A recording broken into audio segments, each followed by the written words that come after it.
അമാനത്തിന്റെ പേരിൽ അറിയപ്പെട്ട ആളായിരുന്നു. വിശ്വസ്തത, അമാനത്തും ഈമാനും ഒരുമിച്ചുള്ളതാണ്. അതുപോലെ ലാ ഈമാന ലിമൻ ലാ അമാനത ലഹു, അമാനത്തില്ലാത്തവൻ ഈമാനില്ല.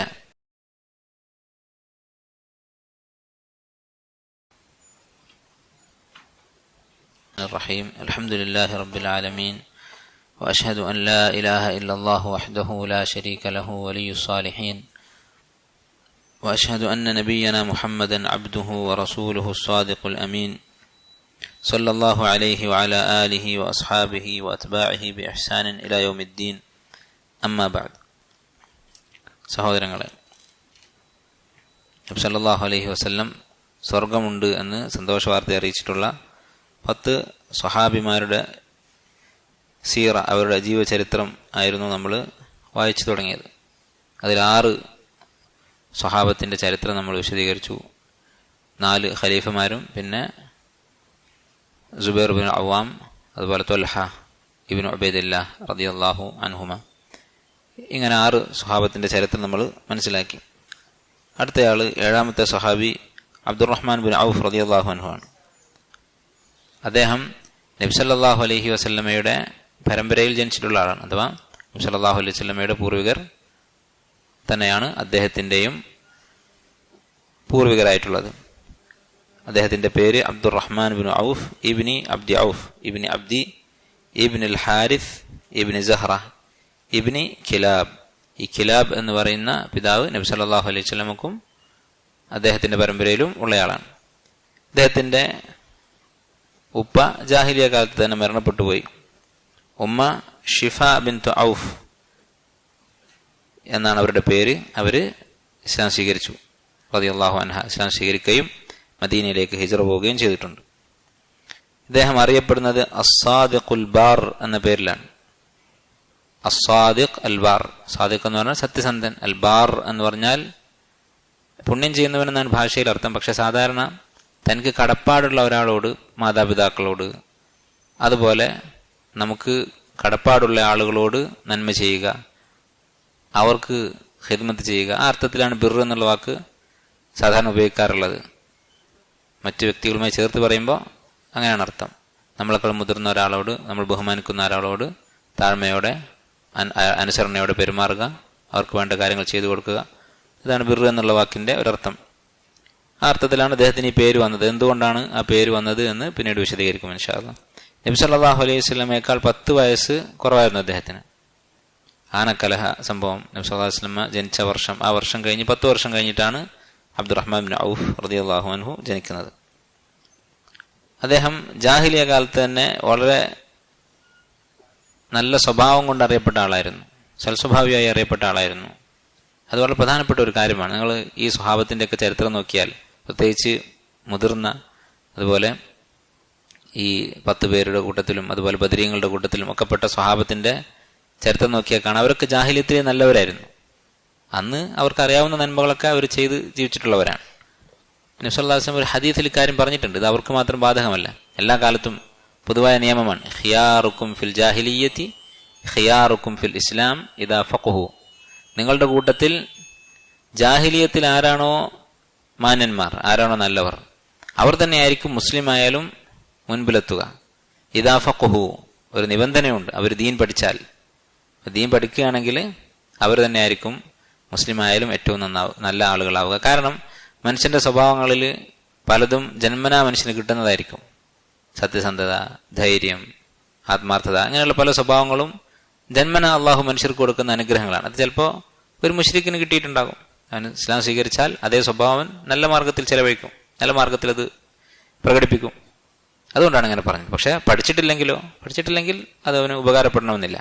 അതുകൊണ്ടാണ് നബി സല്ലല്ലാഹു അലൈഹി വസല്ലമയുടെ അടുത്ത് ഒരു സംഘം ആളുകൾ വന്നു ഇസ്ലാം സ്വീകരിച്ചു. അവരുടെ കൂട്ടത്തിൽ അഷജ് എന്നു പേരുള്ള ഒരു സ്വഹാബിയുണ്ട്. സ്വഹീഹ് മുസ്ലിമിലുള്ള ഹദീസാണ്. നബി സല്ലല്ലാഹു അലൈഹി വസല്ലം പറഞ്ഞു, ഇന്ന ഫീക ഖസ്ലതൈൻ യുഹിബ്ബുഹും അല്ലാഹു റസൂലു. അല്ലാഹുവും റസൂലും ഇഷ്ടമുള്ള 2 സ്വഭാവം താങ്കൾക്കുണ്ട്.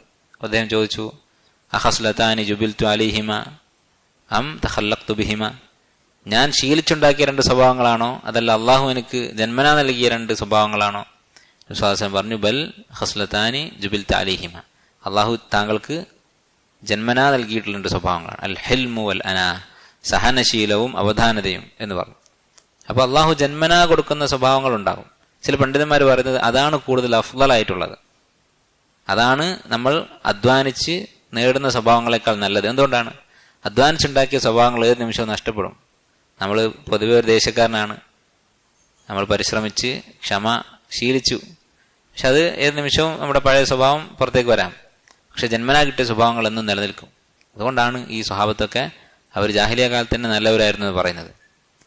അതുകൊണ്ടാണ് അവർ പിന്നീട് ഇസ്ലാം സ്വീകരിച്ചപ്പോഴും ഈ സ്വഹാബിമാരുടെ മുൻനിരയിൽ എത്തിയത്. റളിയല്ലാഹു അൻഹും. അദ്ദേഹത്തെക്കുറിച്ച് പറയുന്നത് ജാഹിലിയ കാലത്ത് കള്ള് ഹറാമാണെന്ന് വാദിക്കുന്ന ആളായിരുന്നു അദ്ദേഹം. കള്ള് കുടിക്കാൻ പാടില്ലെന്ന് പറയുന്ന ആളായിരുന്നു. അന്ന് കള്ള് വളരെ സുലഭമാണ്, അനുവദനീയമാണ്. അതൊരു തെറ്റായിട്ട് ആരും കാണുന്നില്ല.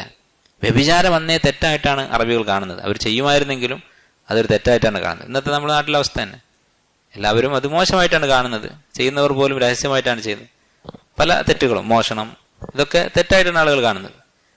പക്ഷെ കള്ള് ജാഹിലിയ കാലത്ത് അനുവദനീയമായിട്ടായിരുന്നു കണ്ടിരുന്നത്. ജാഹിലിയ കാലത്ത് മാത്രമല്ല, ഇസ്ലാം വന്നിട്ടും ഘട്ടം ഘട്ടമായിട്ടാണ് വിലക്കിയത്. നമുക്കറിയാം, അതേ കാലത്ത് ലാ തഖറബു സ്വലാത്ത വഅൻതും സുഖാറ, കള്ളു കുടിച്ച് ബോധമില്ലാതെ നമസ്കരിക്കരുത് എന്ന് മാത്രം ഇത്രേ ഉണ്ടായിരുന്നുള്ളൂ. അല്ലാത്ത സമയത്ത് കുടിക്കാം. പക്ഷെ അപ്പോഴത്തേക്ക് കള്ളുകൂടി കുറച്ച് കുറഞ്ഞു. കാരണം നമസ്കാരം ഇടക്കിടക്ക് ഉണ്ടല്ലോ.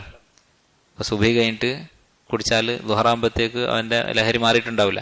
അപ്പോൾ ളുഹർ നിസ്കരിക്കാൻ പറ്റൂല. അപ്പോൾ ആരും ഫജ്ർ കഴിഞ്ഞിട്ട് കുടിക്കൂല. ളുഹർ കഴിഞ്ഞിട്ട് കുടിച്ചാൽ അസർ വരും. അസർ കഴിഞ്ഞിട്ട് മഗ്‌രിബുണ്ട്, മഗ്‌രിബ് കഴിഞ്ഞിട്ട് ഇശാ ഉണ്ട്. ആകെ ഇശാ കഴിഞ്ഞിട്ടാണ് കുടിക്കാൻ പറ്റുക. അങ്ങനെ കള്ളുകൂടി വളരെ കുറഞ്ഞു. പിന്നെ ഇസ്മുഹുമ അക്ബറു മിൻ നഫ്ഇഹിമ, കള്ളുകൊണ്ട് ഉപദ്രവമല്ലേ കൂടുതൽ എന്ന് അല്ലാഹു തആല ചോദിച്ചു. പിന്നീട് ഇന്നമൽ ഖംറു വൽ അൻസാബു വൽ അസ്ലാമു ഇന്നമൽ ഖംറു വൽ മൈസിറു വൽ അൻസാബു വൽ അസ്ലാമു റിജ്സും മിൻ അമലി ശൈത്താനി ഫജ്തനിബൂഹു. കള്ളും അതുപോലെ തന്നെ പിന്നെ ഖിമാർ, ഈ പണം ഉപയോഗിച്ചിട്ടുള്ള ചൂതാട്ടം, ഇതൊക്കെ പിശാചിന്റെ മാലിന്യങ്ങളാകുന്നു, അത് നിങ്ങൾ ഉപേക്ഷിക്കുക എന്ന് പറഞ്ഞ് അത് പൂർണ്ണമായി ഹറാമാക്കി. അങ്ങനെ 3 ഘട്ടങ്ങളായിട്ടാണ് കള്ള് ഹറാമാക്കുന്നത്. പക്ഷെ അതിൻ്റെയൊക്കെ എത്രയോ മുമ്പ് ഈ ജാഹിലിയത്തിൽ തന്നെ കള്ള് ഹറാം എന്ന് പ്രഖ്യാപിച്ചിട്ടുള്ള ആളായിരുന്നു അബ്ദുറഹ്മാൻ ബിൻ ഔഫ് റളിയല്ലാഹു അൻഹു. എന്തുകൊണ്ടാണ് അദ്ദേഹം അത് ഹറാമായി മനസ്സിലാക്കിയത്? ഇസ്ലാമിന്റെ നിയമങ്ങൾ മനുഷ്യന്റെ ഫിത്രത്തിനോട് യോജിക്കുന്നതാണ്, മനുഷ്യന്റെ ശുദ്ധ പ്രകൃതത്തോട് യോജിക്കുന്നതാണ്. ആ പ്രകൃതം പാപങ്ങൾ കൊണ്ട് കളങ്കപ്പെടുത്തിയ ആളുകൾക്ക് അത് മനസ്സിലാകണമെന്നില്ല.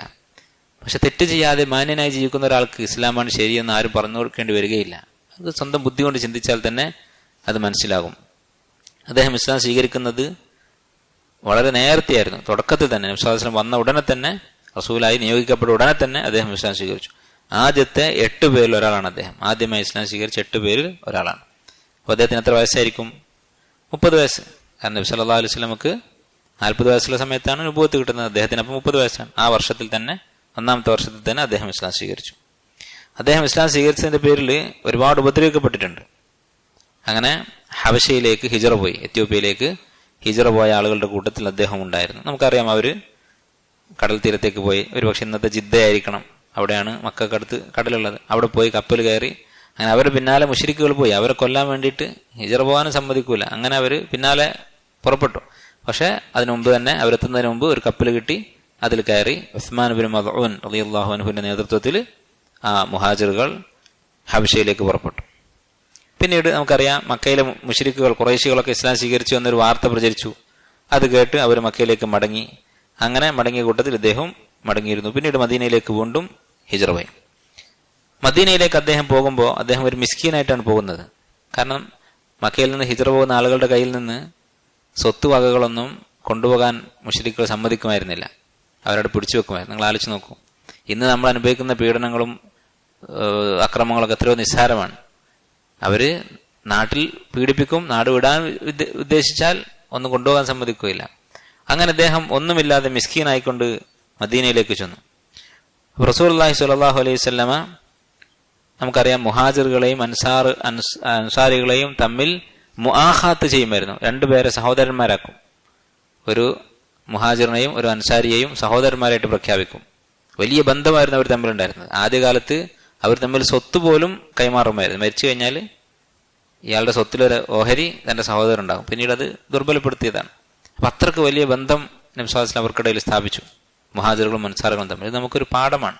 അല്ല, ദീനിന്റെ പേരിൽ പരസ്പരം സഹായിക്കുക എന്നുള്ളത് അത് സ്വഹാബത്തിന്റെ മാർഗമാണ്, സ്വഹാബത്ത് ചെയ്തിട്ടുള്ള കാര്യമാണ്.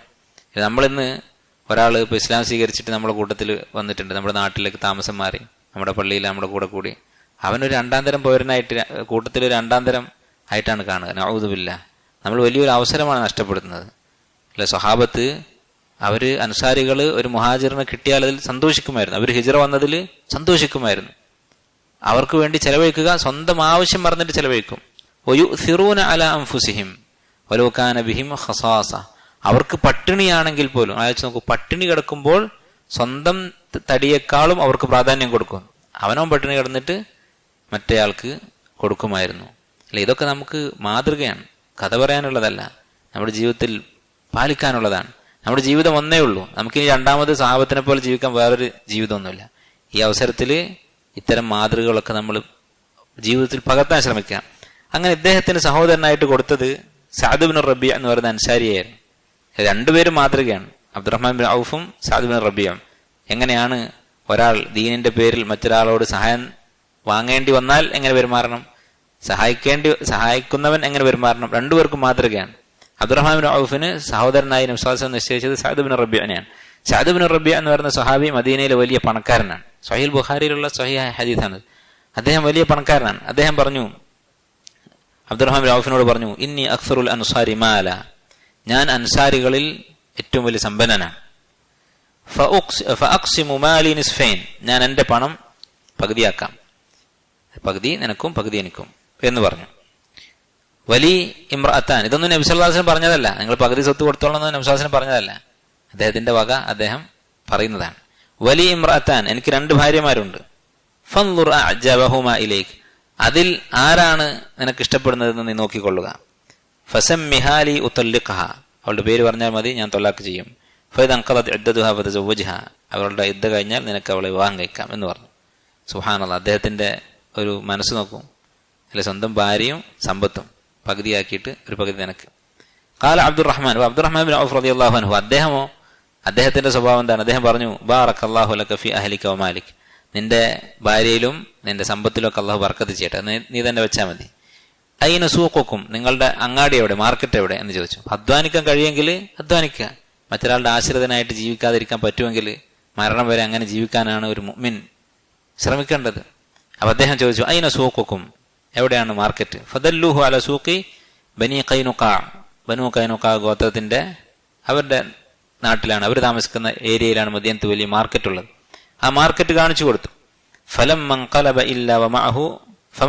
ഇല്ലാ വമഅഹു ഫദ്ലുൻ മിൻ അഖ്തിൻ വസംൻ, അദ്ദേഹം വൈകുന്നേരം വന്നപ്പോഴത്തേക്ക് അദ്ദേഹത്തിന്റെ കയ്യിൽ കുറെ പാൽക്കട്ടിയും അതുപോലെ തന്നെ നെയ്യും അങ്ങനെ കുറെ വസ്തുക്കളായിട്ടാണ് മടങ്ങിയത്. കച്ചവടം ചെയ്ത് ലാഭം ഉണ്ടാക്കി കുറെ സാധനങ്ങളൊക്കെ വാങ്ങിയിട്ടാണ് സഅദ് ബിൻ റബീഅന്റെ വീട്ടിലേക്ക് അദ്ദേഹം വരുന്നത്.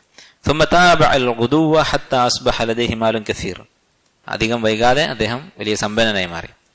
അദ്ദേഹത്തിന്റെ ചരിത്രം അറിയപ്പെടുന്നതാണ്. അബ്ദുറഹ്മാൻ ബിൻ ഔഫ്, ഇനി നമ്മൾ വായിക്കും, അദ്ദേഹം മദീനയിലെ വലിയൊരു സമ്പന്നനായിരുന്നു. ഇസ്ലാമിന്റെ ചരിത്രത്തിൽ തന്നെ ഏറ്റവും വലിയ സമ്പന്നന്മാർ കുറച്ചു പേര് എടുത്തു നോക്കിയാൽ അതിലൊരാളായിരിക്കും അബ്ദുറഹ്മാൻ ബിൻ ഔഫ് റളിയല്ലാഹു അൻഹു. അദ്ദേഹത്തിന്റെ മഹത്വങ്ങളായിട്ടുള്ള ചില സംഭവങ്ങൾ. ഒന്ന്, ഏറ്റവും വലിയ മഹത്വം, അദ്ദേഹം സ്വഹാബിയാണ്, അതന്നെ മതി ഏറ്റവും വലിയ ഫضലായിട്ട്. അതുപോലെ തന്നെ സ്വഹാബിമാരിൽ മുൻഗാമികൾപ്പെട്ട ആളാണ്, ആദ്യകാലത്ത് ഇസ്ലാം സ്വീകരിച്ച ആളാണ്.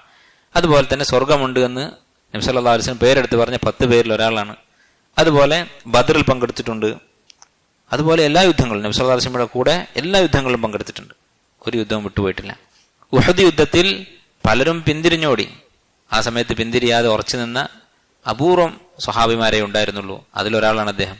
ഉഹദ് യുദ്ധത്തിൽ അദ്ദേഹത്തിന് മാരകമായ പരിക്കേറ്റിരുന്നു. 21 മുറിവുകൾ അദ്ദേഹത്തിന്റെ ശരീരത്തിലുണ്ടായിരുന്നു. ആ മുറിവുകൾ മരണം വരെ അദ്ദേഹത്തിന്റെ ശരീരത്തിലുണ്ടായിരുന്നു. അദ്ദേഹം മുടന്തനായിട്ടാണ് നടന്നിരുന്നത്. ഒരു കാല് അത് ഉപയോഗിക്കാൻ പറ്റാതെയായിരുന്നു. അതുപോലെ തന്നെ പല്ല് വേരോടെ പോയിരുന്നു, പല്ലില്ലാത്ത അവസ്ഥയിലായിരുന്നു അദ്ദേഹം ജീവിച്ചിരുന്നത്. അപ്പൊ ചെറിയ പ്രായത്തിൽ യുദ്ധം നടക്കുമ്പോൾ അദ്ദേഹത്തിന് എത്ര വയസ്സുണ്ടാകും? 45 വയസ്സായിരിക്കും. ആ സമയത്തിന് ഒരു മുടന്തനായി, അതുപോലെ പല്ലൊക്കെ പോയി, അങ്ങനെയുള്ള അവസ്ഥയിലാണ് അദ്ദേഹം നിൽക്കുന്നത്. എന്നിട്ടാണ് ഈ കച്ചവടവും അതുപോലെ തന്നെ ഇനി നമ്മൾ കാണാൻ പോകുന്ന സംഭവങ്ങളൊക്കെ അദ്ദേഹത്തിന്റെ ജീവിതത്തിൽ നടക്കുന്നത്. അതുപോലെ തന്നെ ബൈഅത്തുർ റിദ്വാനിൽ പങ്കെടുത്തിട്ടുണ്ട്, അതിന്റെ ചരിത്രം നമുക്കറിയാം. ഒരിക്കൽ നബി സല്ലല്ലാഹു അലൈഹി വസല്ലം ഇദ്ദേഹത്തെ ഒരു യുദ്ധത്തിന്റെ അമീറായി പറഞ്ഞയച്ചു. ദൗമത്തുൽ ജന്ദൽ എന്ന് പറയുന്ന ഒരു പ്രദേശം, ഇന്ന് സൗദി അറേബ്യയിൽ ആ പേരിൽ തന്നെ സ്ഥലം അറിയപ്പെടുന്നുണ്ട്. അവിടേക്കുള്ള ഒരു സൈന്യത്തിന്റെ അമീറായി അദ്ദേഹത്തെ നബി സല്ലല്ലാഹു അലൈഹി വസല്ലം പറഞ്ഞയച്ചിട്ടുണ്ട്.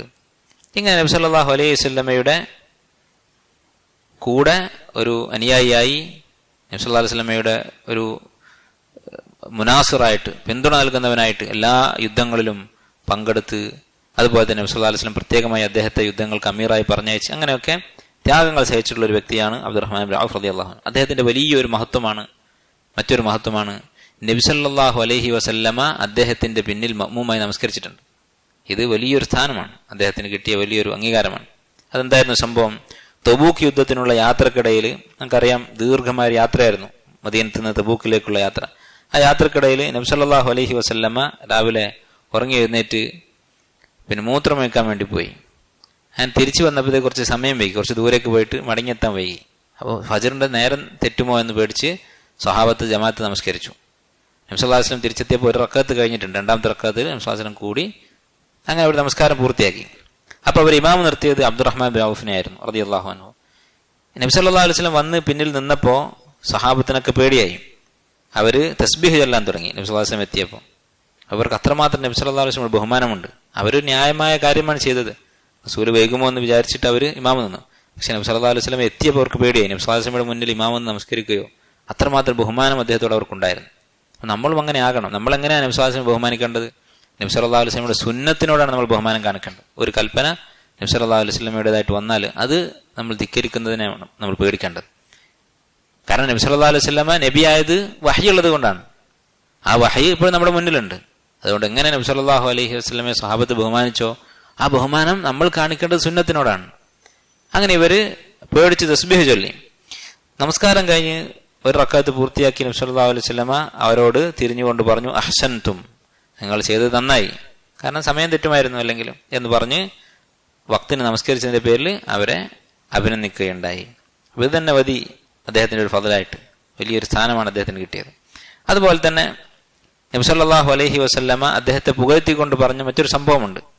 ഒരു ഹദീസ്, വളരെ അറിയപ്പെട്ട ഹദീസാണ്. ലാ തസുബ്ബു അസ്ഹാബി, എന്റെ സഹാബത്തിനെ നിങ്ങൾ ചീത്ത പറയരുത്, തെറി പറയരുത്. ഫഇന്ന അഹദകും ലൗ അൻഫഖ മിസ്ല ഉഹുദിൻ ദഹബ, നിങ്ങളിൽ ഒരാൾ ഉഹദ് മലയോളം സ്വർണം സദഖ ചെയ്താലും മാ അദ്റക മുദ്ദ അഹദിഹിം വലാ നസീഫഹു, എന്റെ സ്വഹാബിമാരിൽപ്പെട്ട ഒരാൾ ഒരു പിടി ചെലവഴിച്ചതിന്റെ അത്രയും എത്തുകയില്ല, അതിന്റെ പകുതി ചെലവഴിച്ച അത്ര പോലും ആവുകയില്ല എന്ന് നബി സല്ലല്ലാഹു അലൈഹി വസല്ലം പറഞ്ഞിട്ടുണ്ട്. ആ ഹദീസ് പറഞ്ഞത് അബ്ദുറഹ്മാൻ ബിൻ ഔഫ് റളിയല്ലാഹു അൻഹു കുറിച്ചാണ്. എന്തായിരുന്നു ഇത് പറയാനുള്ള കാരണം? അബ്ദുറഹ്മാൻ ബിൻ ഔഫ് റളിയല്ലാഹു അൻഹുവും ഖാലിദ് ബിൻ വലീദ് റളിയല്ലാഹു അൻഹു തമ്മിൽ ഒരു പ്രശ്നമുണ്ടായി. ഇമാം മുസ്ലിം ഉദ്ധരിച്ചിട്ടുള്ള ഹദീസാണ്, സഹീഹ് മുസ്ലിമുള്ള ഹദീസാണ്. ഇവർ രണ്ടുപേരും തമ്മിലൊരു അഭിപ്രായ വ്യത്യാസമുണ്ടായി. അങ്ങനെ ഖാലിദ് ബിൻ വലീദ് നബി സല്ലല്ലാഹു അലൈഹി വസല്ലമയുടെ അടുത്ത് വന്നിട്ട് അബ്ദുറഹ്മാൻ ബിൻ ഔഫിനെ പറ്റി ഒരു കുറ്റം പറഞ്ഞു. അപ്പോഴാണ് നബി സല്ലല്ലാഹു അലൈഹി വസല്ലം ഇത് പറഞ്ഞത്, ലാ തസുബ്ബു അസ്ഹാബി, എന്റെ സ്വഹാബത്തിനെ നിങ്ങൾ കുറ്റം പറയരുത്. മുമ്പ് നമ്മൾ പറഞ്ഞിട്ടുള്ളതാണ്. എന്തുകൊണ്ടാണ് എന്റെ സ്വഹാബത്തിനെ കുറ്റം പറയരുത് എന്ന് പറഞ്ഞത്? ഖാലിദ് ബിൻ വലീദും സ്വഹാബിയാണല്ലോ. ഇവിടെ ഉദ്ദേശിക്കുന്നത് ആദ്യകാലക്കാരായ സ്വഹാബത്തിനെയാണ് ഉദ്ദേശിക്കുന്നത്. പക്ഷേ ഈ ഹദീസ് പൊതുവിൽ എല്ലാവർക്കും ബാധകമാണ്. അതായത് സ്വഹാബത്തിന്റെ അത്രയും ഫضല് പിൻഗാമികൾക്ക് ഉണ്ടാവുകയില്ല, പിൻഗാമികൾ എന്ത് അമൽ ചെയ്താലും സ്വഹാബത്തിന്റെ അടുത്ത് എത്തുകയില്ല എന്നതിന് തെളിവാണ്. പക്ഷെ നബി സല്ലല്ലാഹു അലൈഹി വസല്ലം പറഞ്ഞത് അബ്ദുറഹ്മാൻ ബിൻ ഔഫ് റളിയല്ലാഹു അൻഹുവിനെ കുറിച്ചാണ്. ഇത് തന്നെ അദ്ദേഹത്തിന്റെ വലിയൊരു സ്ഥാനമാണ്. അതുപോലെ തന്നെ അദ്ദേഹം ഷഹീദായിരിക്കും എന്ന് നബി സല്ലല്ലാഹു അലൈഹി വസല്ലം മുന്നറിയിപ്പ് നൽകിയിട്ടുണ്ട്. അബ്ദുറഹ്മാൻ ബിൻ ഔഫ് റളിയല്ലാഹു അൻഹു ഷഹീദാകുമെന്ന് നബി സല്ലല്ലാഹു അലൈഹി വസല്ലം മുന്നറിയിപ്പ് നൽകിയതായി, പ്രവചിച്ചതായി ഇമാം തിർമിദി ഉദ്ധരിച്ച ഹദീസിൽ വന്നിട്ടുണ്ട്. ഒരിക്കൽ നബി സല്ലല്ലാഹു അലൈഹി വസല്ലം പറയുകയുണ്ടായി അവിടുത്തെ ഭാര്യമാരോട്.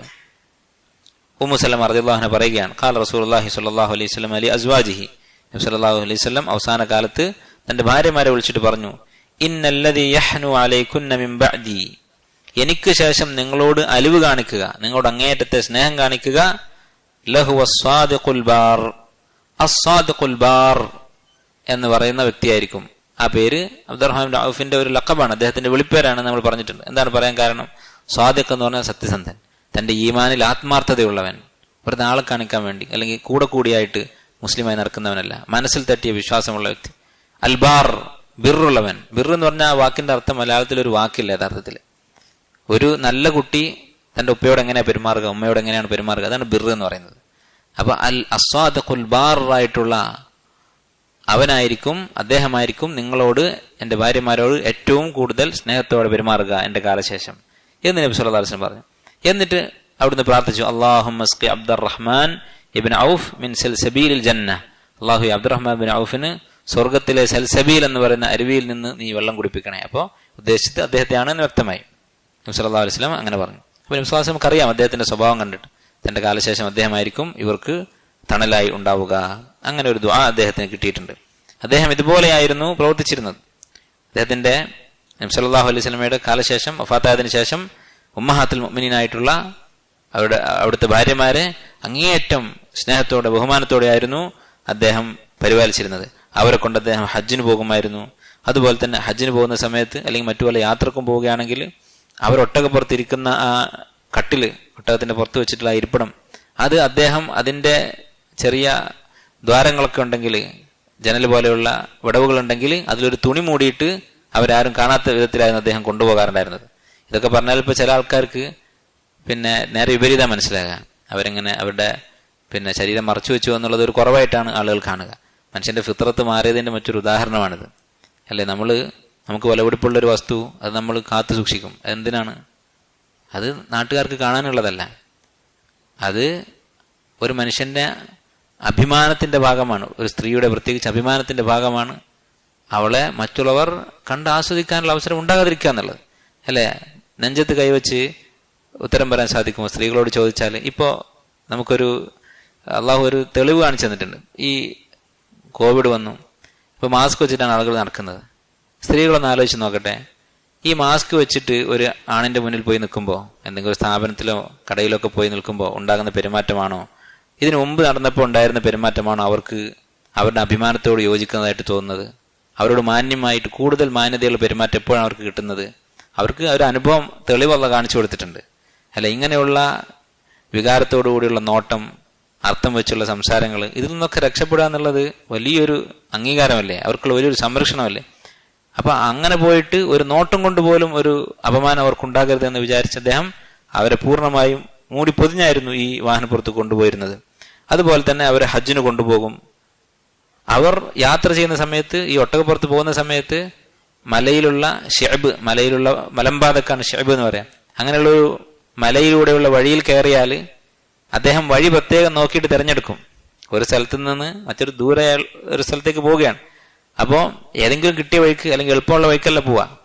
ആ വഴിയിൽ ഇടക്ക് വല്ല കുറുക്ക് വഴികളും ഉണ്ടോ, ഒരാൾക്ക് പുറത്തുനിന്ന് ഇങ്ങോട്ട് കയറി വരാൻ പറ്റുന്ന വല്ല കുറുക്ക് വഴികളും ഉണ്ടോ എന്ന് നോക്കും. എന്നിട്ട് അതൊക്കെ ഒഴിവാക്കിയിട്ട് പൂർണ്ണമായും സുരക്ഷിതരായിട്ട് ഇവർക്ക് പോകാനുള്ള വഴി അദ്ദേഹം തിരഞ്ഞെടുക്കും. ആരെങ്കിലും വന്ന് ആക്രമിക്കാതിരിക്കാൻ വേണ്ടി മാത്രമല്ല, ഒരാൾ പോലും കാണാൻ പോലും പാടില്ല. അപ്പുറത്ത് വല്ല വിടവിലും കയറുന്ന ഒരാൾ ഇവരെ കാണാൻ പോലും പാടില്ല എന്ന് വിചാരിച്ച് അത്രയും ഗൈറത്തോടുകൂടി അവരെ സംരക്ഷിക്കുമായിരുന്നു അദ്ദേഹം റളിയല്ലാഹു അൻഹു അർദ. അതോടൊപ്പം അദ്ദേഹം വലിയൊരു പണ്ഡിതനും കൂടിയായിരുന്നു. അബ്ദുറഹ്മാൻ ഇബ്നു ഔഫ് റളിയല്ലാഹു അൻഹു കച്ചവടക്കാരനായിരുന്നു, യുദ്ധങ്ങളിൽ പങ്കെടുത്തിരുന്ന ഒരു പോരാളിയായിരുന്നു. അതോടൊപ്പം തന്നെ അദ്ദേഹം വലിയൊരു ആലിമായിരുന്നു.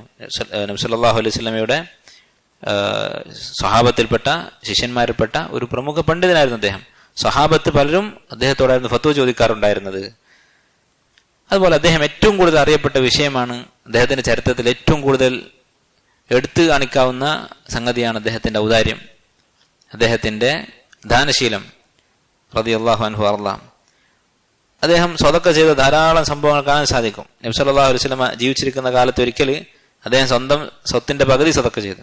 അത് പറഞ്ഞു വലിയ കച്ചവടക്കാരനാണ്. അന്നത്തെ കാലത്ത് മാത്രമല്ല, അന്ന് മുതൽ ഇന്ന് വരെയുള്ള പണക്കാരെ എടുത്തു നോക്കിയാലും അതിൽ എടുത്തു പറയാവുന്ന ഒരു വ്യക്തിയാണ് അബ്ദുറഹ്മാൻ ഇബ്നു ഔഫ് റളിയല്ലാഹു അൻഹു. അങ്ങനെയുള്ള ഈ സമ്പന്നൻ അദ്ദേഹത്തിന്റെ സ്വത്തിന്റെ പകുതിയും ഒരിക്കൽ നബി സല്ലല്ലാഹു അലൈഹി വസല്ലമയുടെ അടുത്ത് വന്ന് സ്വതക്ക ചെയ്തിട്ടുണ്ട്.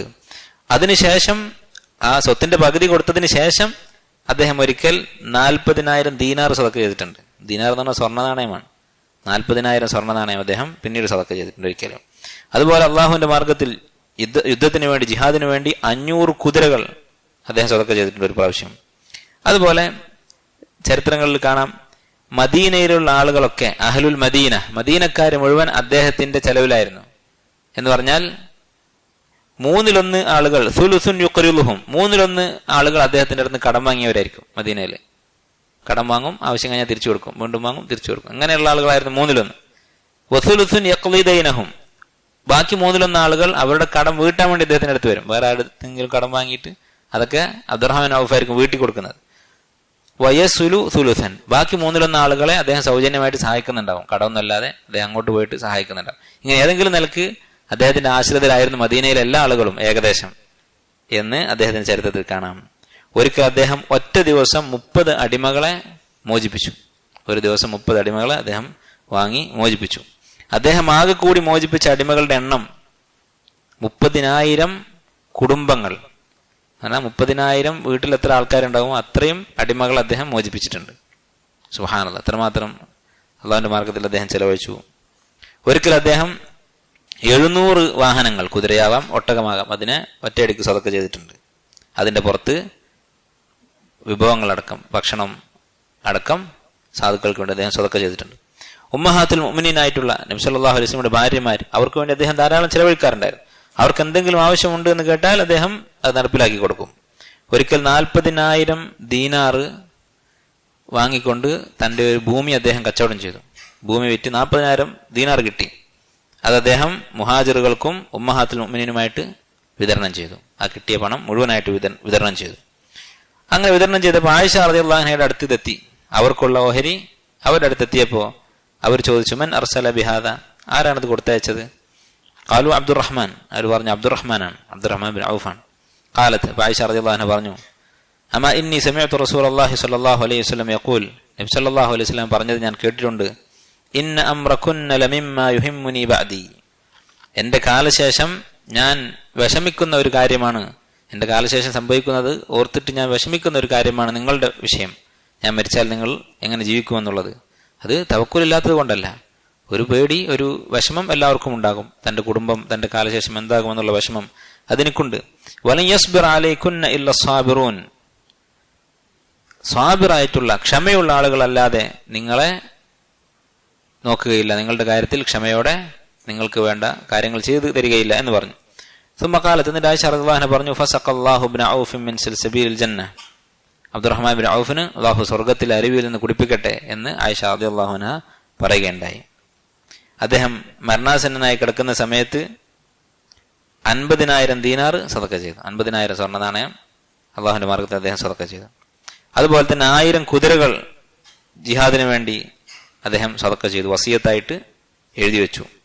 അതുപോലെ ബദരീങ്ങളായിട്ട് ആരൊക്കെ ബാക്കിയുണ്ടെന്ന് അദ്ദേഹം നോക്കി. മരിക്കുന്ന സമയത്ത് ബദർ യുദ്ധത്തിൽ പങ്കെടുത്ത സ്വഹാബത്ത് ആരൊക്കെ ബാക്കിയുണ്ട്?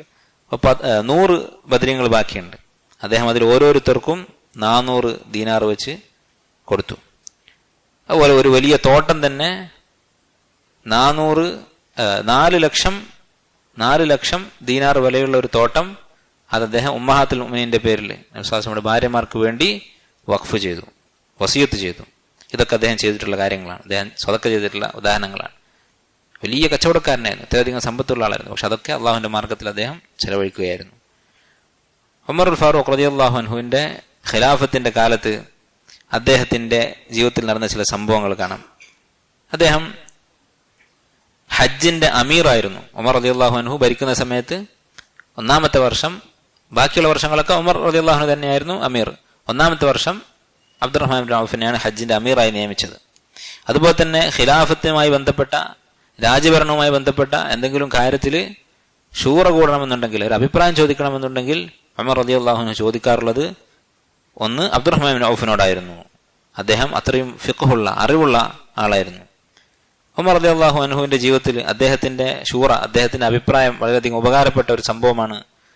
അദ്ദേഹം ഷാമിലേക്ക്, ഇന്നത്തെ സിറിയ, ഫലസ്തീനൊക്കെ ഉൾക്കൊള്ളുന്ന ഷാം, അങ്ങോട്ട് അദ്ദേഹം യാത്ര തിരിക്കാൻ തീരുമാനിച്ചു. ബൈത്തുൽ മഖ്ദിസിലേക്ക് പോകാൻ വേണ്ടി തീരുമാനിച്ചിരുന്നു ഉമർ റളിയല്ലാഹു അൻഹു ഹിജ്റ 18. ആ സമയത്താണ് ഷാമില് അംവാസ് എന്ന് പറയുന്ന ഒരു പ്ലേഗ് പരന്നു പിടിച്ചത്.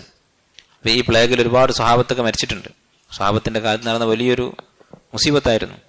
ആ സംഭവം ഉള്ള സമയത്താണ്, അത് നടക്കുന്ന സമയത്താണ് ഉമർ റളിയല്ലാഹു അൻഹു ഷാമിലേക്ക് പോകുന്നത്.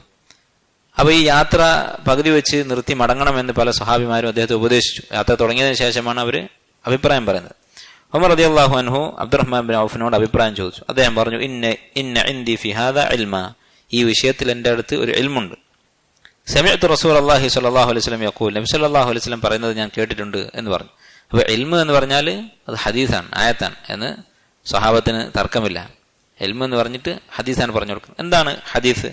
ഇദാ സമിഅ്തും ബിഹി ബിഅർദിൻ ഫലാ തഖ്ദുമു അലൈഹി, ഒരു നാട്ടിൽ ഈ പ്ലേഗ് ഉണ്ട് എന്ന് വിവരം കിട്ടിയാൽ നിങ്ങൾ അങ്ങോട്ട് പോകരുത്.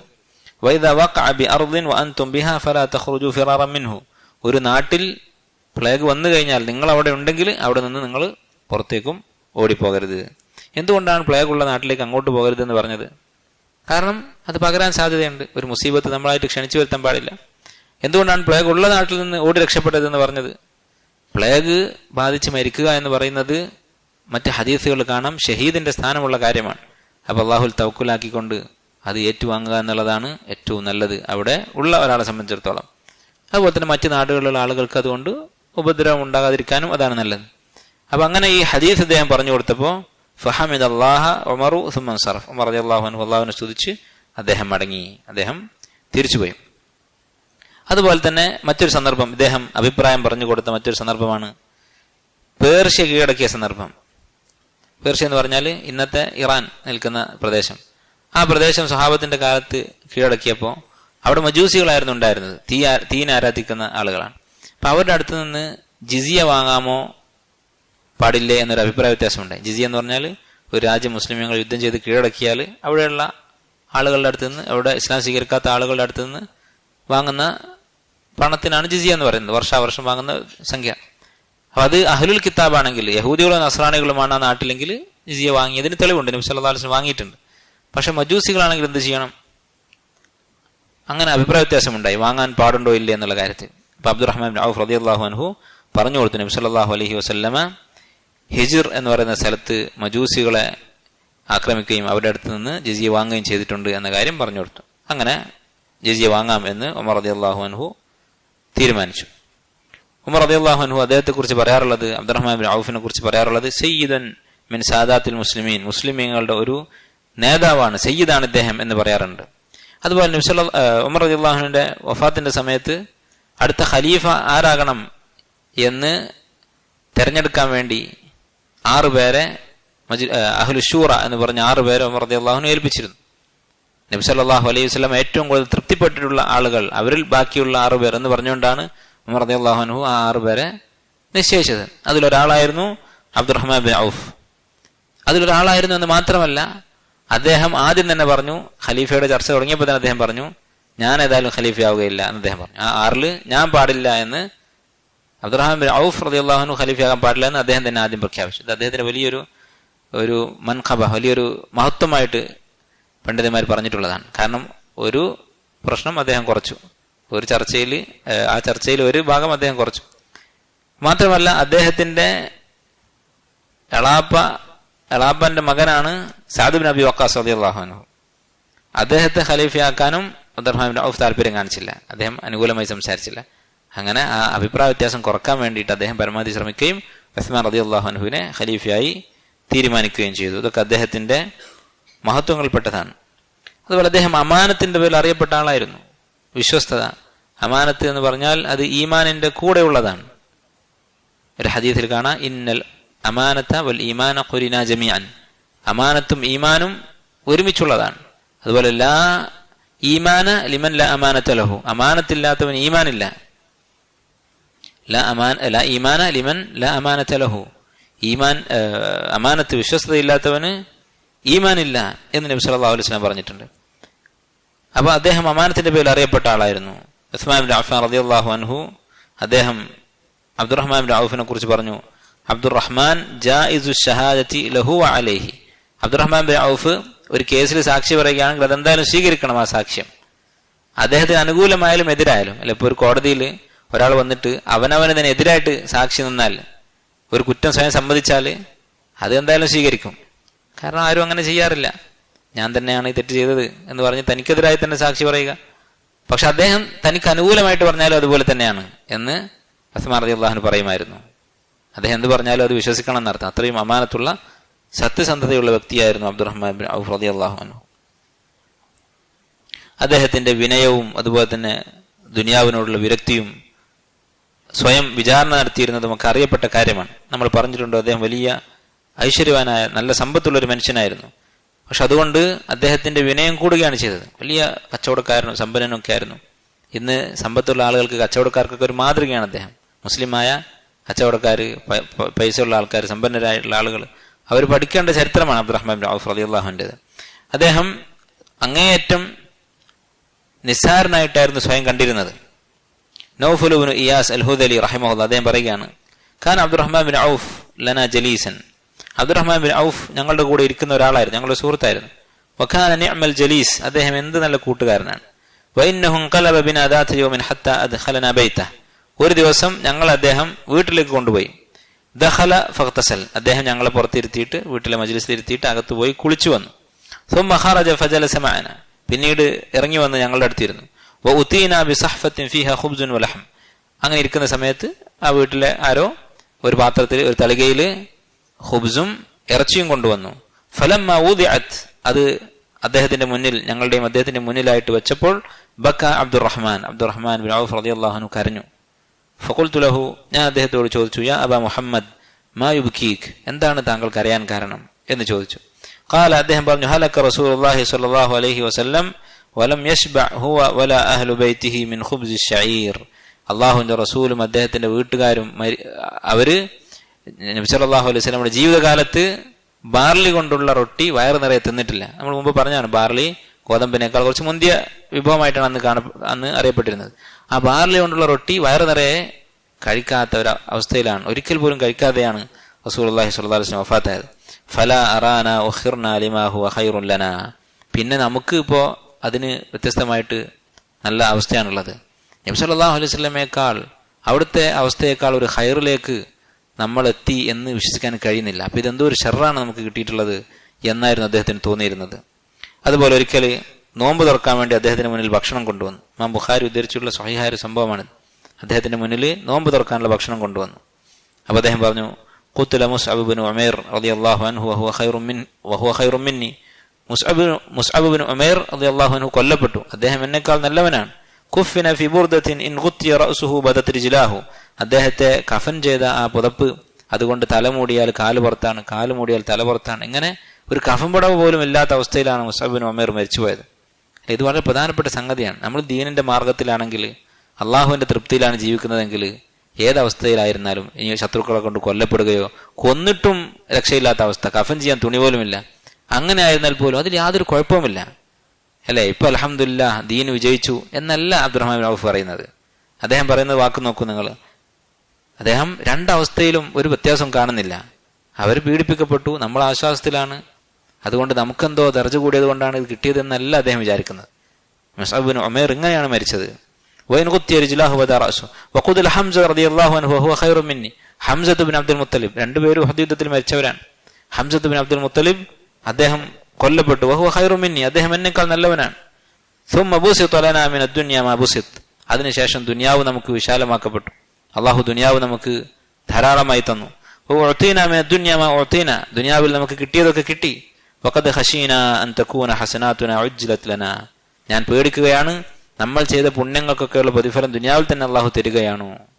അല്ലെ? കുഫാറുകളോട് അള്ളാഹു പറയുന്ന ഒരു വാക്ക്, അദ്ഹബ്തും ശയ്യാതികും അല്ല അദ്ഹബ്തും ത്വയ്യിബാതികും ഫി ഹയാതികും അദ്ദുനിയ, അദ്ഹബ്തും ത്വയ്യിബാതികും ഫി ഹയാതികും അദ്ദുനിയ, നിങ്ങൾ നിങ്ങളുടെ നന്മകളൊക്കെ ദുനിയാവിൽ തന്നെ അനുഭവിച്ചു തീർത്തിരിക്കുന്നു എന്ന് നാളെ നരകത്തിൽ പോകുന്ന സമയത്ത് കുഫാറുകളോട് പറയും എന്ന് ഖുർആനിൽ അല്ലാഹു പറഞ്ഞിട്ടുള്ളതാണ്. അത് സംഭവിച്ചോ എന്ന് ഞാൻ വിചാരിക്കുകയാണ്. സുമ്മ ജഅല യബ്കി ഹത്താ തറക അത്ത്വാം, അങ്ങനെ അദ്ദേഹം കരഞ്ഞു. വെറുതെ ഒരു ചെറിയ കണ്ണുനീരല്ല, അദ്ദേഹം കരഞ്ഞിട്ട് ആ ഭക്ഷണം കഴിച്ചില്ല, ഭക്ഷണം ഒഴിവാക്കി എന്നാണ് പറയുന്നത്. അത്രമാത്രം അദ്ദേഹത്തിന് നിയന്ത്രിക്കാൻ സാധിക്കാതെ കരഞ്ഞുപോയി. ഇങ്ങനെയായിരുന്നു ദുനിയാവിനെ അദ്ദേഹം കണ്ടിരുന്നത്. അദ്ദേഹം മരിക്കുന്നത് ഹിജ്റ 32-ലാണ്. ഒരിക്കൽ അദ്ദേഹത്തിന് പ്രായമായ സമയത്ത് 75 വയസ്സായിരുന്നു അദ്ദേഹത്തിന് പ്രായം. ആ സമയത്ത് അദ്ദേഹം ഒരു ദിവസം ബോധം കെട്ടു വീണു. അങ്ങനെ അദ്ദേഹത്തിന്റെ ഭാര്യ കരയാൻ തുടങ്ങി. ബോധം തെളിഞ്ഞപ്പോൾ അദ്ദേഹം പറഞ്ഞു, അതാനി റജുലാൻ, രണ്ടാളുകൾ എൻ്റെ അടുത്ത് വന്നു. അദ്ദേഹം സ്വപ്നം കണ്ടതാണ്. രണ്ടാളുകൾ എൻ്റെ അടുത്ത് വന്നു, അല്ലെങ്കിൽ അദ്ദേഹം ബോധം നഷ്ടപ്പെട്ട സമയത്ത് അദ്ദേഹത്തിന് ഉണ്ടായ ഒരു കാഴ്ചയാണ്. ഫഖാല, അവർ പറഞ്ഞു, ഇൻതുലിഖ് നുഹാകിംക ഇലൽ അസീസിൽ അമീൻ, അള്ളാഹുവിന്റെ അടുത്തേക്ക് വിചാരണക്ക് പോകാം എന്ന് പറയുന്നു.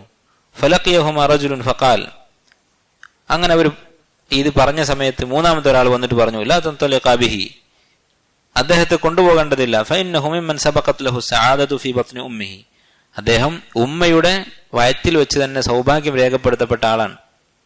എന്ന് പറഞ്ഞാൽ നമുക്കറിയാം, 4 മാസമാകുമ്പോൾ മലക്ക് നമ്മുടെ ശരീരത്തിൽ എഴുതുന്നുണ്ട്. ഗർഭത്തിൽ 4 മാസം തേക്കുന്ന സമയത്ത് ഈ കുട്ടിയുടെ സഈദുൻ ഷഖിയുൻ അം സഈദ്, ഇവൻ നരകത്തിലേക്കാണോ അതോ സൗഭാഗ്യവാനാണോ എന്ന് മലക്ക് രേഖപ്പെടുത്തും. ആ രേഖ അത് സഈദ് എന്ന് രേഖപ്പെടുത്തപ്പെട്ട ആളാണ്, സൗഭാഗ്യവാൻ എന്ന് തീരുമാനിക്കപ്പെട്ട ആളാണ് എന്ന് ഈ വ്യക്തി പറയുന്നതായി അദ്ദേഹം കണ്ടു. അങ്ങനെ അദ്ദേഹം അടുത്ത് തന്നെ മരിക്കാറായി കിടക്കുന്ന സമയത്ത് അദ്ദേഹം കരയാൻ തുടങ്ങി. അങ്ങനെ കരഞ്ഞപ്പോൾ അടുത്തുന്ന ആളുകൾ ചോദിച്ചു, എന്താണ് കരയാനുള്ള കാരണം? വീണ്ടും അദ്ദേഹം മുമ്പ് പറഞ്ഞ ആ വാക്ക് തന്നെ പറഞ്ഞു, മാത മുസ്അബ് ഇബ്നു ഉമൈർ റളിയല്ലാഹു അൻഹു വഹുവ ഖൈറും മിന്നി. അപ്പൊ അദ്ദേഹത്തിന്റെ മനസ്സിൽ അത്രയും ഇത് ആയത്തിൽ പറഞ്ഞിട്ടുണ്ട്. അവർക്ക് അല്ലെ ഫള് ആർക്കാണ് എന്നവർ തിരിച്ചറിഞ്ഞിരുന്നു. നമ്മൾ ഇന്ന് നമ്മുടെ മാനദണ്ഡം ദുനിയാവിന്റെ മാനദണ്ഡങ്ങളാണ്. അല്ലെ, രണ്ടുപേർക്ക് ദീനുണ്ട്, ഒരാൾക്ക് നല്ല ദീനുണ്ട്, അവൻ കുറച്ച് പട്ടിണിയാണ്, അയാൾ ദുനിയാവിന്റെ കാര്യത്തിലും കൂടി കുറച്ച് സമർത്ഥനാണ്. അപ്പൊ നമ്മൾ എങ്ങനെയാണെങ്കിലും ഇങ്ങോട്ടേ ചായുകയുള്ളൂ. പക്ഷെ ഇവരങ്ങനെയല്ല. സഹാബത്ത് അവർ ദീൻ മാത്രമാണ് അവരുടെ മാനദണ്ഡം. ദീൻ കൊണ്ട് നോക്കിയാൽ മുസ്അബ് ഇബ്നു ഉമൈർ എന്നെക്കാൾ മുകളിലാണ്. അദ്ദേഹം എന്നെക്കാൾ ത്യാഗം സഹിച്ചു, ഷഹീദായി. അതിനുശേഷം എത്രയോ പുണ്യങ്ങൾ അബ്ദുറഹ്മാൻ ഔഫ് ചെയ്തിട്ടുണ്ട്, എത്രയോ സദഖ ചെയ്തിട്ടുണ്ട്. പക്ഷെ അദ്ദേഹത്തിന് ദീനാണ് അവരുടെ അളവുകോൽ. അതുകൊണ്ട് പറയുകയാണ്, മുസ്അബ് ഇബ്നു ഉമൈർ മാത മുസ്അബ് ഇബ്നു ഉമൈർ വഹുവ ഖൈറും മിന്നി. മുസ്അബ് ഇബ്നു ഉമൈർ മരിച്ചു, അദ്ദേഹം എന്നെക്കാളും ഖൈറാണ്. ഫലം യൂജദ് ലഹു മാ യുകഫനു ബിഹി. അദ്ദേഹത്തിന് മറമാടാൻ ഒന്നും ഉണ്ടായിരുന്നില്ല എന്ന് പറഞ്ഞുകൊണ്ടിരുന്നു. എന്ന് പറഞ്ഞാൽ എനിക്ക് സമ്പത്ത് കിട്ടിയത്, ദുനിയാവ് വിശാലമായത്, അത് ഞാൻ ഖൈറായിട്ടല്ലല്ലോ, എന്നെക്കാൾ ഖൈറുള്ള ആൾ ഇങ്ങനെ കഷ്ടപ്പെട്ടാണല്ലോ മരിച്ചത് എന്ന പേടിയായിരുന്നു അദ്ദേഹത്തിന്. അദ്ദേഹം ഹിജ്റ 32 നമ്മൾ പറഞ്ഞതുപോലെ മരണപ്പെടുന്നത്. അദ്ദേഹത്തിന്റെ മയ്യത്ത് കട്ടില് വഹിച്ചിരുന്ന കൂട്ടത്തിൽ സഅദ് ഇബ്നു അബി വഖാസ് അതുപോലെയുള്ള മഹാന്മാരെ സ്വഹാബിമാരൊക്കെ ഉണ്ടായിരുന്നു. അവരൊക്കെ കരഞ്ഞുകൊണ്ടാണ് അദ്ദേഹത്തെ ജനാസ കൊണ്ടുപോയത്. ഉസ്മാൻ ഇബ്നു അഫ്ഫാൻ റളിയല്ലാഹു അൻഹു ആണ് അദ്ദേഹത്തിന്റെ മയ്യത്തിന് ജനാസക്ക് ഇമാമായി നമസ്കരിച്ചത്. ബഖീഇൽ മദീനത്തുള്ള മഖ്ബറയിൽ അദ്ദേഹത്തെ മറമാടി. അദ്ദേഹം മരിക്കുന്ന സമയത്ത് ധാരാളം സമ്പത്ത് അദ്ദേഹത്തിന് ബാക്കിയുണ്ടായിരുന്നു. 1000 ഒട്ടകം, 3000 ആടുകൾ, 100 കുതിര, ഇത്രയുമൊക്കെ അദ്ദേഹം മരിക്കുന്ന സമയത്ത് അദ്ദേഹത്തിന്റെ സ്വത്തായി ബാക്കിയുണ്ടായിരുന്നു. അല്ല, അദ്ദേഹം ഷഹീദാകുമെന്ന് നബി സ്വല്ലല്ലാഹു അലൈഹി വസല്ലം പ്രവചിച്ചിട്ടുണ്ട്. അത് സാധാരണ മരണമാണെങ്കിലും ഷഹീദിന്റെ സ്ഥാനമുണ്ട് എന്നർത്ഥത്തിൽ. അപ്പൊ ഷഹീദിന്റെ സ്ഥാനമുണ്ട്, യുദ്ധത്തിൽ മരിച്ച ആളല്ല, സാധാരണ മരണം തന്നെയായിരുന്നു അദ്ദേഹം മരിച്ചത്. ഇമാം ദഹബി റഹിമഹുല്ലാ അദ്ദേഹത്തിന്റെ സീറ പറഞ്ഞതിന് ശേഷം പറയുകയുണ്ടായി, ഹാദാ ഹുവൽ ഗനിയ്യു ഷാക്കിർ. ഇതാണ് അൽ ഗനിയ്യു ഷാക്കിർ, നന്ദിയുള്ള പണക്കാരൻ എന്ന് പറയുന്നത്. 2 ആളുകൾക്ക് വലിയ സ്ഥാനമുണ്ട്, അൽ ഫഖീറു സാബിർ വൽ ഗനിയ്യു ഷാക്കിർ. നന്ദിയുള്ള പണക്കാരനും ക്ഷമയുള്ള മിസ്കീനും, ഇതിന് രണ്ടിനും ഇസ്ലാമിൽ വലിയ സ്ഥാനമുണ്ട്. ഇതിൽ ആരാണ് കൂടുതൽ അഫ്ദൽ എന്ന കാര്യത്തിൽ പണ്ഡിതന്മാർക്കിടെ ഒരു തർക്കമുണ്ട്, അഭിപ്രായ വ്യത്യാസമുണ്ട്. ചില പണ്ഡിതന്മാർ കിതാബുകൾ തന്നെ എഴുതിയിട്ടുണ്ട്, പാവപ്പെട്ടവനാണ് കൂടുതൽ അഫ്ദൽ എന്ന് പറഞ്ഞിട്ട്. വേറെ ചില ആൾക്കാർ പണക്കാരാണ് കൂടുതൽ അഫ്ദൽ എന്ന് പറഞ്ഞിട്ട്. പണക്കാരെന്ന് പറഞ്ഞാൽ നല്ല ദീനിന്റെ കാര്യത്തിൽ തുല്യരാണ് രണ്ടുപേരും. അതിൽ പിന്നെ ആരാണ് അഫ്ദൽ എന്നുള്ള കാര്യത്തിൽ ഷെയ്ഖ് ഇബ്നു ബാസ് റഹിമഹുല്ലാഹ് അദ്ദേഹം പറഞ്ഞിട്ടുള്ളത്, സമ്പത്തുള്ള പണക്കാരനാണ്, നന്ദിയുള്ള പണക്കാരനാണ് കൂടുതൽ അഫ്ദൽ എന്നാണ്. ആ വിഷയത്തിൽ ചർച്ചയുണ്ട്. പക്ഷേ ഇമാം ദഹബി റഹിമഹുല്ലാഹ് പറയുകയാണ്, ഇതിൽ അൽ ഗനിയ്യു ഷാക്കിർ എന്ന് പറഞ്ഞാൽ എന്താണെന്ന് മനസ്സിലാക്കണമെങ്കിൽ ഇദ്ദേഹത്തിന്റെ ചരിത്രം നോക്കിയാൽ മതി. ഇതുപോലെ ആകണം. അദ്ദേഹത്തിന് ഉള്ളതെല്ലാം അള്ളാഹുവിന്റെ മാർഗ്ഗത്തിൽ ചെലവഴിക്കുകയായിരുന്നു. അതുപോലെ തന്നെ താൻ വലിയവനാണെന്നുള്ള ചിന്ത അദ്ദേഹത്തിന് ഉണ്ടായിരുന്നില്ല. മിസ്കിന്മാരായ സഹാബത്തിനെ കുറിച്ച് ഓർത്ത് അദ്ദേഹം കരയുകയായിരുന്നു. ഇതാണ് അൽ ഗനിയ്യു ഷാക്കിർ, നന്ദിയുള്ള പണക്കാരൻ എന്ന് പറയുന്നത്. അള്ളാഹു സുബ്ഹാനഹു വ തആല നമുക്ക് ഇത്തരം സഹാബത്തിന്റെ ജീവിതത്തിൽ നിന്ന് കുറച്ചെങ്കിലും മാതൃകയാക്കാൻ നമ്മുടെ ജീവിതത്തിൽ പകർത്താനുള്ള തൗഫീഖ് നൽകി അനുഗ്രഹിക്കുമാറാകട്ടെ. اللهم يا مقلب القلوب ثبت قلوبنا على دينك ويا مصرف القلوب صرف قلوبنا على طاعتك والحمد لله رب العالمين.